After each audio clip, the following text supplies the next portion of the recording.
My speech is going to be about meditation. Meditation is a state where you're completely relaxed. It's a deep relaxation of the mind. It's commonly used to become relaxed and for stress reduction. You're supposed to allow your mind to be completely free of like jumbled thoughts in your mind.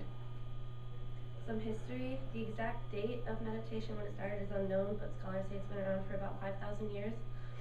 The earliest documented records came from teachings from ancient India. The first meditation hall opened in 653 CE is Common Era. Meditation started to travel to the West in the 18th century.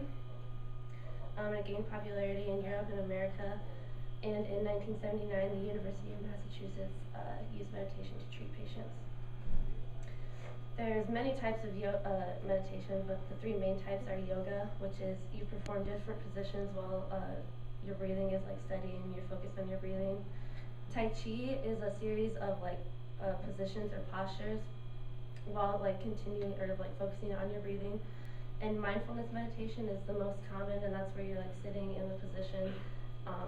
And as your thoughts come through, you're just supposed to focus on the present, and you're like, as your thoughts pass, you shouldn't judge yourself, you should let your thoughts pass.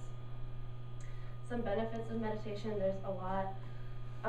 Creativity, focus, there's health and illness, and some say it can cure cancer or help your cancer. There's 5 types of brain waves in meditation. There's gamma, beta, alpha, theta, and delta. Gamma is obviously the most active. That's when you're awake. That's midday. Like if you're working, that's your most active thoughts.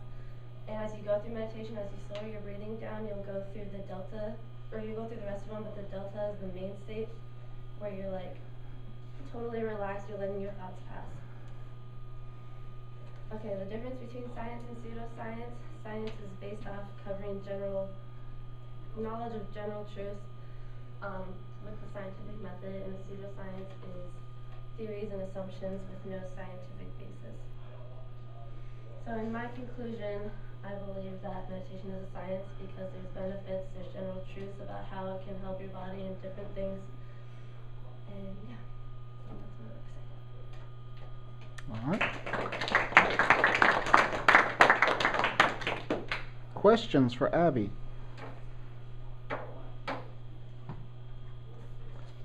Yes, Hope. Do you meditate or like do you? I have not. I've been to one yoga class, but I've also done yoga on the Wii Fit. It's not a thing I can do. So, have there been any, on your last slide you mentioned something about proven through studies. Do you know, did you encounter any particular studies? There was one study, and all it really said was that, it didn't really say anything about curing cancer or anything like really major, but it can definitely help. Staying focused on tasks was a big one. If you meditate, like if you take 10 minutes out of your day, say you're stressed out and you go meditate for 10 minutes, you come back and you're stress-free, or supposedly you're stress-free. Okay. Any other questions? All right. Thank you, Abby. Thank you, Abby.